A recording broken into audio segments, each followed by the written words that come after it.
네, 오늘 만나실 모델은 캐딜락의 컴팩트 스포츠 세단 ATS인데요. 마지막으로 ATS를 경험했던 것이 지난 2013년 당시 데뷔를 했을 때였죠. 하지만 현재 모델은 그 중간에 엔진의 업그레이드 또한 변속기의 다단화를 통해서 드라이빙 부분에서 조금 더 강점을 보이게 됐습니다.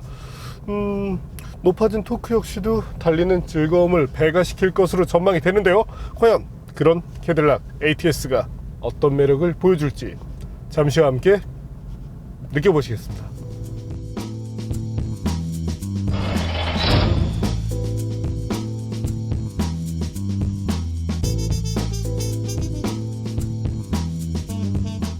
캐딜락 ATS는 국내에서 판매되는 프리미엄 컴팩트 세단 중 가장 높은 성능을 가집니다. 경쟁 모델들이 모두 소극적인 설정을 했기 때문인데요. 보시는 것처럼 ATS가 가장 높은 출력과 토크를 발휘하는 것을 확인할 수 있습니다. 그럼에도 가격은 가장 저렴합니다. 적게는 200만원부터 많게는 500만원 이상 저렴한 가격을 갖습니다. 물론 할인이 더해지면 가격 경쟁력이 더 커지게 되고요. 한 차례 마이너 업데이트를 거치면서 ATS는 부분적으로 변했습니다. 엠블럼은 월계수 장식이 생략되고 방패 문양을 키웠습니다. 여기서 붉은색은 용감함을, 은색은 순결함을, 푸른색은 기사의 무용을 뜻한다고 합니다. 그릴도 간결해졌습니다. 범퍼 디자인은 기존 3분할 형식에서 하나로 연결된 형태를 갖습니다. 실내는 기능성이 개선됐습니다. 스티어링 휠은 전동식 틸팅과 텔레스코픽을 지원합니다. 무선 충전 기능도 추가됐으며 인포테인먼트 시스템도 개선됐습니다. 이외에 헤드업 디스플레이를 비롯해 전방 추돌 경고, 차선 이탈 경고, 위험을 알려주는 햅틱 시트 등 구성적인 부분도 좋습니다.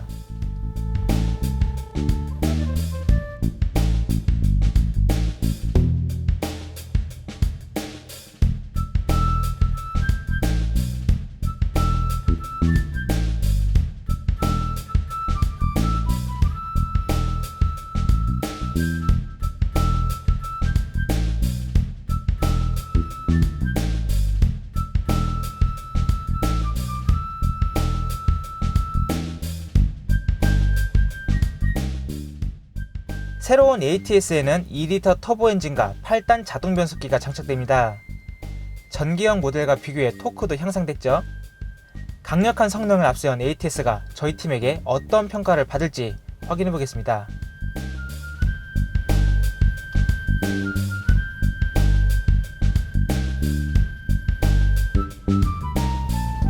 네, 그럼 지금부터 캐딜락 ATS와 함께 달려보겠습니다. 전체적으로 주행 안전장치는 해제를 했고요. 변속기는 매뉴얼 모드에서 패들로 통제를 해보겠습니다.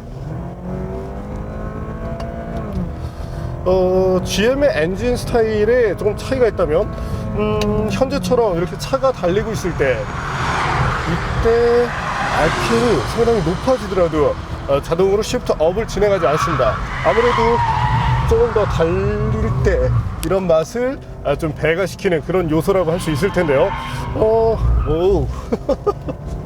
네, 캐딜락 ATS 뭐 예전보다도 상당히 재미난 그런 모습들을 많이 연출해주고 있는데요. 네, 뭐 상당히 즐거운 그런 드라이빙이 가능합니다. 일단 엔진 파워, 과거에도 이제 272마력이라는 것은 사실 동일한 그런 성능이었지만 최대 토크가 조금 더 향상되면서 네, 과거에는 이제 36kgm였었는데 현재는 40.7, 약 이제 5kgm 정도가 향상되면서 네, 네, 조금 더 강력한 그런 가속감을 맛볼 수 있게 해줍니다. 엔진의 회전 어떤 그 감성 측면에서도 큰 아쉬움이 없고 앞서 말씀드린 것처럼 RPM이 상당히 이렇게 쭉쭉 뻗어나가는 이럴 때 매력이 두드러진다는 점이 좋습니다. 또한 스티어링 휠을 돌릴 때 이때의 예민함은 현재 동급 모델에서 따라올 차가 없을 것 같은데요. 과거였다면 사실 BMW의 3 시리즈 정도가 그런 매력을 보여주었지만 사실 지금의 3 시리즈는 너무 평범해졌습니다. 거기에 이제 328iM 패키지가 판매되고 있지 않기 때문에 실제 이 시장에서의 최고 퍼포먼스 카는 ATS, 지금 2리터 버전에서는 ATS가 지키고 있다고 할 수 있게 되겠습니다. 우선 달라진 토크, 이에 의한 가속 성능부터 한번 확인해 볼까요?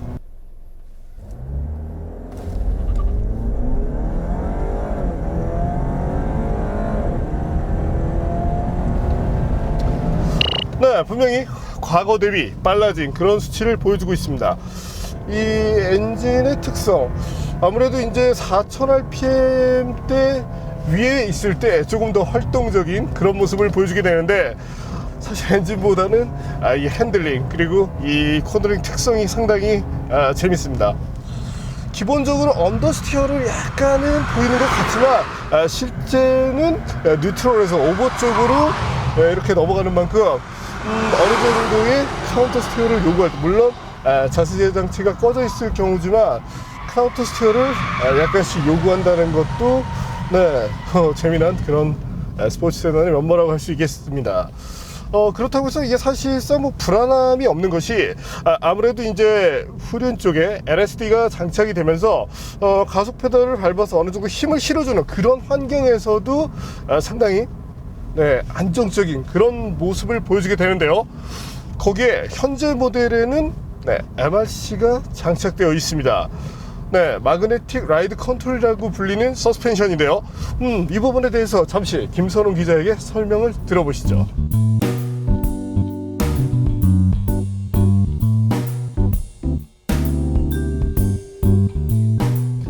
캐딜락 차량을 논할 때 항상 빠지지 않고 언급되는 것이 있죠. 바로 마그네틱 라이드 컨트롤, 즉 MRC 서스펜션입니다. 그동안 이 서스펜션이 좋다 항상 얘기는 많았었는데 무엇이 어떻게 좋은지는 잘 알려지지 않았습니다. 오늘은 바로 이 부분에서 조금 더 짚고 넘어가 보겠습니다. MRC 서스펜션은 1990년대 GM과 델파이가 함께 개발을 했습니다. 이후 2002년 캐딜락 STS를 통해서 처음으로 탑재가 되기 시작했습니다. 이후 계속 발전을 해오면서 현재는 3세대 제품이 사용이 되고 있습니다. 먼저 MRC의 개념부터 알아볼까요? 댐퍼에는 오일이 담겨 있고 이 오일에는 쇳가루 같은 것이 담겨 있습니다.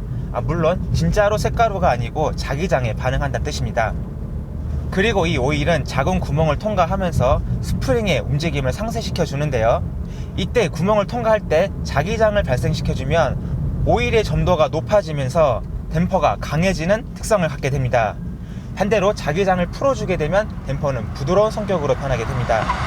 단순히 자기장을 켰다 껐다 하는 것이 아니라 자기장의 세기에 따라 댐퍼의 성격도 천차만별로 변하게 됩니다. 그리고 MRC는 이것을 1초에 1000번이나 할 수가 있습니다.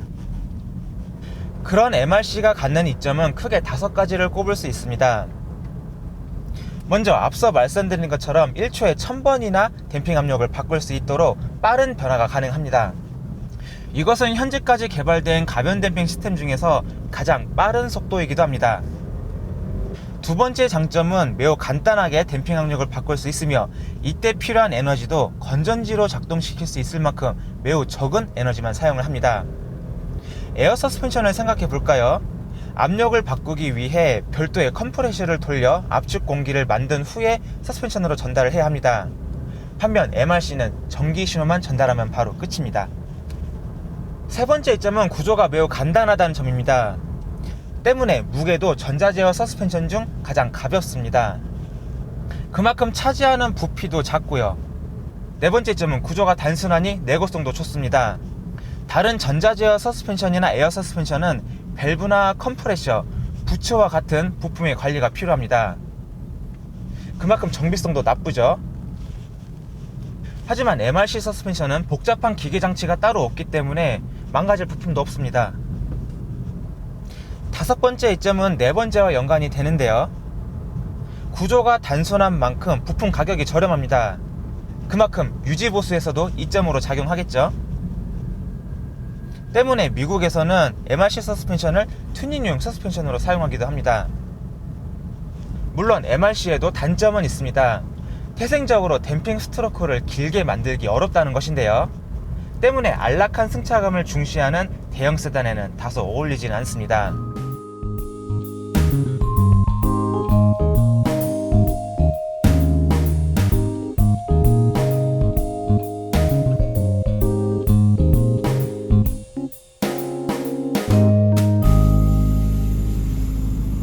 네, 요즘 저희 테크니컬 담당 김선웅 기자가 상당히 고민이 많은데 차를 만날 때마다 어떤 것을 설명해주면 좋을까, 이런 부분에 대해서 이제 고민을 많이 하는데 다행히 MRC 상당히 재미난 그런 내용 중에 하나였습니다.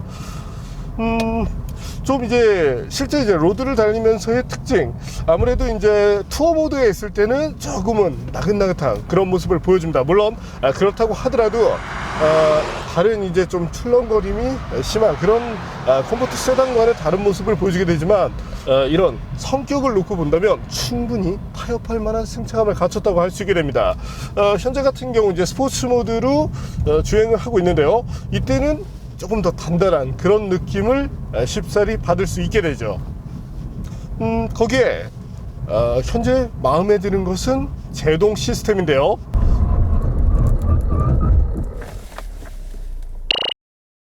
브렘보 시스템, 사실 이제 브렘보라 하더라도 캐딜락에서 사용하는 브렘보 시스템은 어떤 제동 거리를 극단적으로 줄여주거나 하진 않습니다. 그보다는 지속적인 내구, 현재와 같이 이제 와인딩 로드를 달린다든지 혹은 이제 서킷에서 주행을 할 때 브레이크의 내구 자체에 문제가 생기면 안전 자체에도 위협을 받게 되는데, 현재의 ATS의 시스템에서는 그런 아쉬움이 전혀 느껴지지 않습니다. 적당히 잘 달리면서 코너링 부분에서 혹은 핸들링에서는 동급 최고의 능력을 보여주고 있고, 제동 부분에 대한 신뢰감까지 가져가면서 정말이지 재밌게 탈 수 있는 그런 차로 거듭났습니다. 물론 예전에도 그랬지만 현재 이 ATS 8단 변속기까지 장착되면서 조금 더 좋은 모습을 보여주고 있는데요.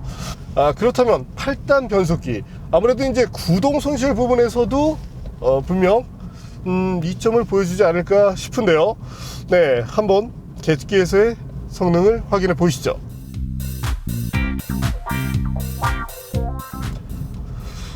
아쉽게도 저희가 측정했었던 다른 모델들 대비 조금은 성능이 저하된 것으로 나타났습니다.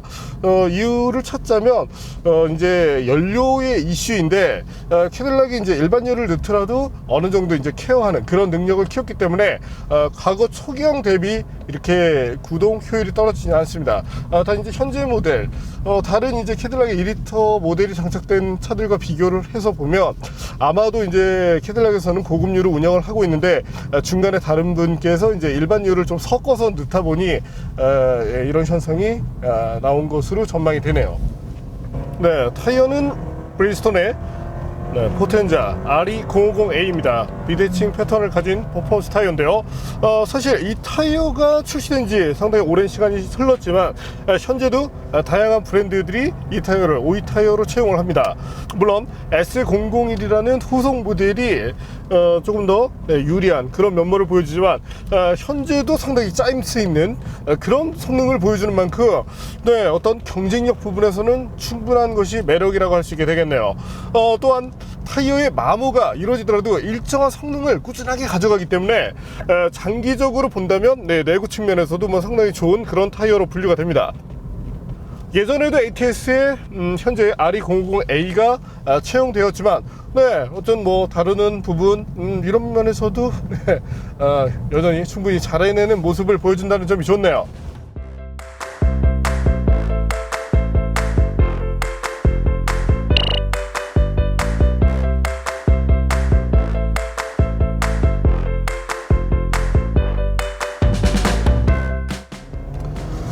어쨌든 고출력 모델을 탈 때 그 성능을 제대로 뽑아 쓰기 위해서 연료 정도는 꼭 제대로 챙겨 주시는 것이 좋겠습니다. 그래도 상당히 매력적인 그런 모델인데요. 이와 같은 차, 사실 요즘에는 너무 디젤 세단들이 많다 보니까 이와 같이 재밌는 차들을 사실 접하기가 많이 힘듭니다. 현재 ATS 정도라면 이와 같은 와인딩 로드에서 가볍게 달리는 것 뿐만 아니라 서킷에서도 어느 정도의 실력을 보여줄 것으로 전망이 되는데요. 물론 오늘 날씨가 굉장히 덥긴 합니다. 하지만 어떤 능력을 보여줄지 잠시 서킷으로 자리를 옮겨볼까요? 자, 굉장히 더운 여름이 시작됐습니다. 지금은 동급 최고 출력을 가진 ATS를 타보겠습니다. 변속기는 제가 직접 패드를 사용해서 조작하고 자세 제어 장치는 해제했습니다. 그리고 주행 모드는 스포츠 모드입니다. 스포츠 모드 시에는 가속 페달과 변속기의 반응이 조금 더 민감해집니다.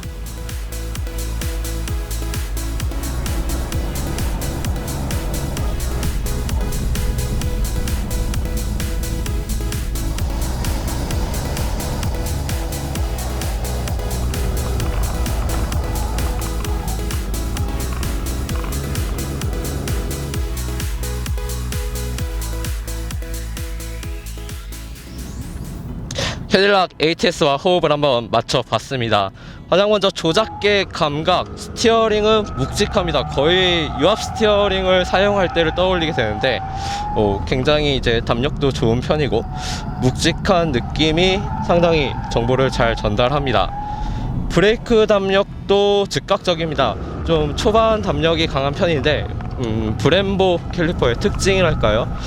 그런 특징들이 잘 살아나 있어서 좋은 느낌이었고, 특히 브레이크 페달이 굉장히 이제 텐션이 강하고 유격이 적은 느낌이라서 밟는데도 섬세한 컨트롤을 할 수 있게끔 도와주는 점이 마음에 들었습니다. 변속기, 지금 다운시프트를 해봐도 알 수 있지만 저는 이제 자동 미션이라서 별 기대를 안 했습니다. 하지만 그래도 제법 빠른 반응을 보여줬다는 점이 좋았고요. 특히 이번 ATS에 적용된 이 8단 미션, 촘촘한 기어비 때문에 출력을 항상 달콤한 영역이라고 할까요? 과급 차량들이 RPM이 너무 낮아지면 이제 다시 그 과급 부스를 끌어올리느냐 좀 힘든 면이 있는데, 그래도 촘촘한 기어비 덕분에 출력이 최대로 나오는 지점에 머무를 수 있다는 점이 좋았습니다. 그리고 핸들을 돌렸을 때 거의 운전자가 요구하는 대로 차량이 바로 돌아줍니다. 피치와 롤이 거의 억제되어 있고, 이것은 MRC 덕분인데요. 인제스피디움에서 달리고 있지만 사실 트랙 튜닝카에 못지않은 그런 하체 세팅을 보여주고 있기 때문에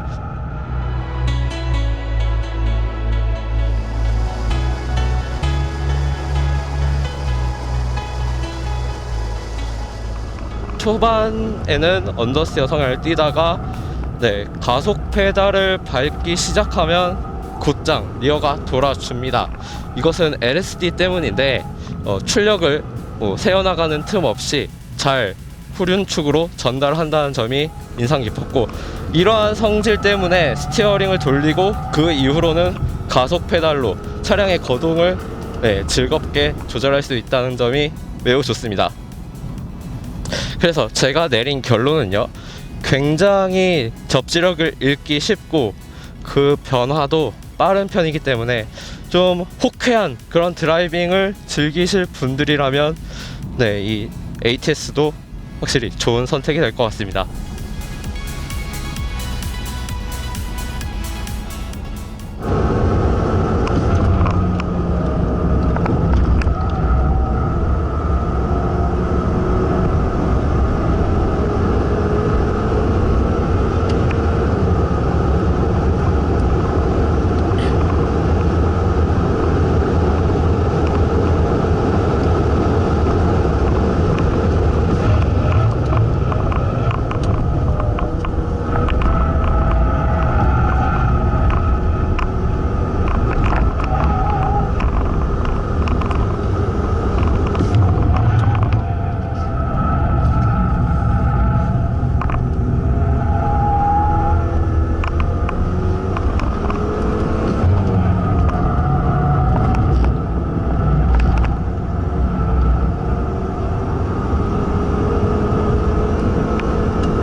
네, 전인우 기자가 아주 땀에 흠뻑 젖었습니다. 좀 미안하긴 하지만 저도 현재 에어컨을 틀고 있지는 않습니다. 단 시간이 이르다 보니까 지금 제 타임에서는 뭐 땀이 그렇게 심하게 나진 않는데, 네, 어쨌든 고생한 전인우 기자에게 박수를 한번 쳐줘야겠네요. 과거의 6단도 사실은 어떤 성능 전달 부분에 있어서 아쉬움이 없었는데, 네, 현재의 8단으로 오면서 조금 더 촘촘해진 기어비가 상당히 여러 가지 면에서 쓸모있는 그런 구성을 보여주게 되죠. 상당히 마음에 드네요. 변속 쇼크라는 점도 거의 느껴지지 않습니다. 네, 캐딜락 ATS. 현재와 같은 여름철은 아무래도 터보차저가 장착된 차들에게 조금은 부담스러운 환경이 될 수 있습니다. 그럼에도 불구하고 충분히 잘 달려주었고요. 물론 이제 트랙에서의 기록을 본다면, 네, 날씨가 조금 선선해지게 되면 최소한 네, 한 1초, 많게는 한 2초 정도도 당겨낼 수 있을 것 같은데요. 향후에 네, 한번 이 ATS가 얼마나 더 빨라질 수 있는지, 네, 한번 확인해 보는 것도 좋겠습니다. 뭐랄까요, 제가 너무 ATS가 사실 좋다는 건 알고 있었지만, 네, 현재 8단 변속기가 장착된 ATS를 너무 늦게 만난 것은 아닌가 하는 생각도 듭니다. 사실 액티브 세이프티 측면에서 바라본다면 현재 기술로서는 어찌 보면 평범하지만 당시 ATS가 나왔을 때는 상당히 획기적이었죠. 정말 많은 것들을 담아내고 있고, 사실 지금 동급 모델과 비교하더라도 가장 많은 장비들을 담아내고 있습니다. 네, 그런 점들 사실 브랜드 밸류를 제외하고 본다면 가장 진한 그런 퍼포먼스를 체감할 수 있게 만들어주는 것이 바로 오늘탄 캐딜락 ATS가 아닌가 이렇게 생각이 되네요. 네, 이번엔 캐딜락 ATS의 주행 연비에 대해서도 한번 알아볼까요?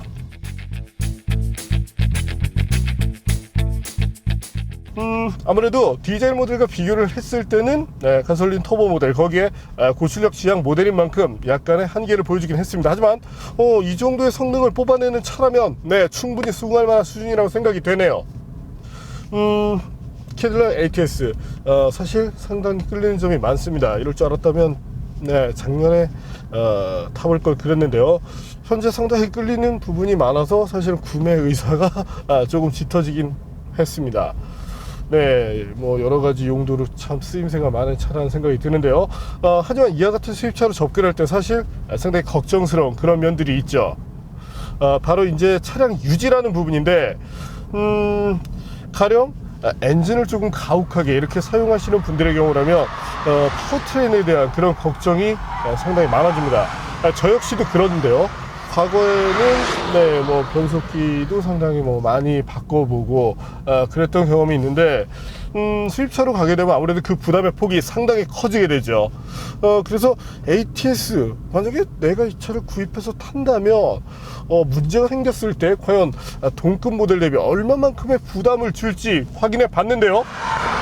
네, 그리고 그 결과가 상당히 놀라웠습니다. 현재 ATS에는 2리터 터보 모델이 들어가죠. 동급 모델들도 2리터 터보 엔진을 사용합니다.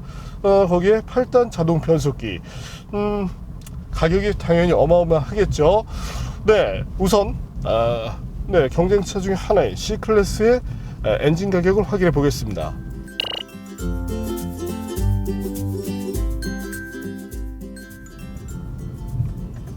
상당히 놀랍죠? 네, 뭐 차값의 거의 뭐 한 40% 정도를 차지하고 있는데, 이번에는 BMW 320i의 엔진 가격을 한번 확인해 보겠습니다.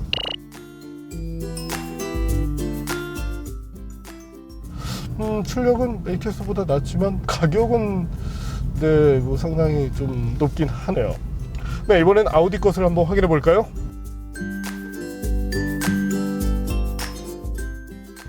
네, 그리고 이번에는 ATS를 확인해 보겠습니다.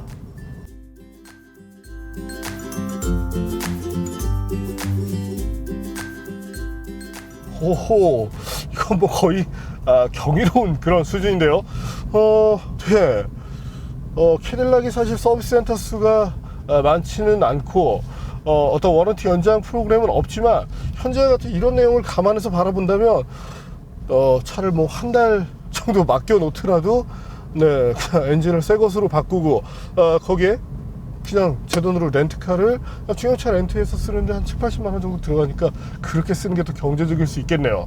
네, 엔진 가격 뭐 상당한 경쟁력이 되는데요. 네, 이번에는 변속기 가격을 한번 알아볼까요? 대부분 지금 트렌드가 8단, 9단 이렇게 구성이 되어 있습니다. 먼저 보시는 것은 벤츠. 자, 지금 BMW,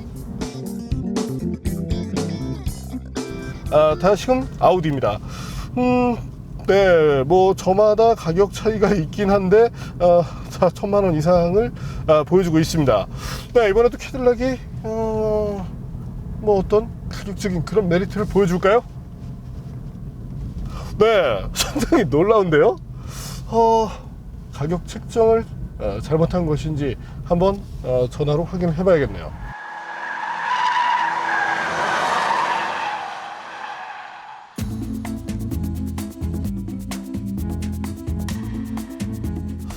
다른 소모품 가격도 짧게 한번 비교를 해보겠습니다. 네, 의외인 것이 이 GM, 캐딜락 상당히 가격적인 부분에서 메리트 있는 모습을 보여주게 되는데요. 그렇다면 차를 장기적으로 유지하는데 좀 더 부담을 줄이는 요소로 작용할 수 있게 됩니다. 예전에도 상당히 마음에 들었는데 그냥 이 차를 그냥 반납하지 말아버릴까요? 네, 상당히 즐거운 ATS와 함께 하고 있습니다.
네, 오늘 만난 캐딜락 ATS. 사실 퍼포먼스에 대한 매력은 충분했습니다. 네, 큰 사이즈의 렉타입 스티어링 시스템이 보여주는 이 핸들링의 짜릿함, 이런 거 역시도 좋았고요. 정말이지? 네, 즐거운 그런 모델 중에 하나입니다. 그럼에도 불구하고 아쉬움을 지적하자면 뒷좌석이 다소 좁습니다. 때문에 물론 뭐 성인이 앉을 수 있는 공간이긴 하지만 향후에 이런 뒷좌석에 대한 공간을 조금 더 확보해낼 필요가 있겠네요. 이 하단 공조장치, 소프트 터치 방식이 어찌 보면 조금 있어 보이는 그런 매력은 있지만 실제 조작을 했을 때는 다소 좀 아쉬움이 느껴집니다. 향후에 뭐 사실 포드 같은 경우도 이와 같은 시스템으로 갔다가 다시 이제 물리적인 버튼으로 바꿨죠. 네, 이런 부분의 개선을 통해서 조금 더 직관적인 그런 매력을 보여주면 좋겠네요. 그럼에도 불구하고 ATS는 충분히 값어치가 있는 모델입니다. 가격이라는 부분에서 물론 모든 수입차들이 그렇지만 이제 프로모션을 통해서 구입하게 되면 부담이 줄지만 이제 이 임포터가 제시하는 가격 자체는 분명히 높아 보입니다. 하지만 어떤 성능으로 접근했을 때 적어도 앞자리에 앉아서 특히나 내가 스티어링 휠을 돌리고 있을 때 이때의 만족감만큼은 다른 차랑 비교를 하고 싶지 않네요. 네, BMW 328보다도 더 뛰어난 그런 모델이라고 평하고 싶습니다. 거기에 오늘 한 가지 놀라웠던 점이 파워트레인에 대한 그런 가격적인 부분, 뭐 다른 소모품의 가격도 상당히 메리트가 있었습니다.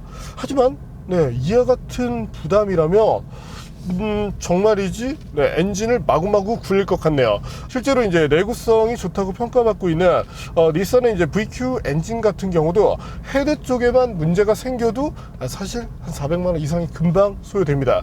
제 지인 같은 경우도 그랬고, 제 정말 친한 친구가 이제 G37 쿠페를 탔었는데 다행히 이제 워런티 안에 있었는데 수리비가 한 500만 원이 나왔었죠. 그런 걸 감안했을 때 새 엔진을 갖다가 껴 넣어도 그 유사한 가격을 가져갈 수 있다는 점, 정말 이 점은 매력적이라고 생각이 되네요. 저에게 펌프질을 넣는다면 그 부분이 사실 가장 큽니다.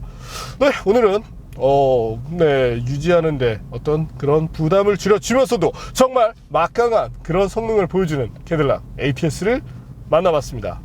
뒷좌석만 좀 넓혀주시면 되겠네요.